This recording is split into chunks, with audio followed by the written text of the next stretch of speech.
Hey there guys, welcome back to another video. Today I'll be showing you how to download Disney Plus movies on iPhone.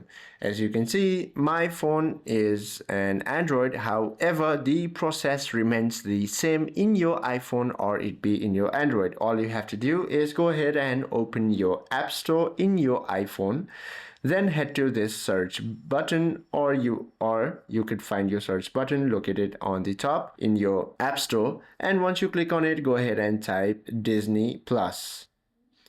Now once you type in Disney Plus, you will be able to find this application for Disney Plus. Go ahead and download it. Now once you download it, it should be available in your home screen like this, and all you have to do is go ahead and tap on it. From there, ensure that you are logged into an account with a supported plan.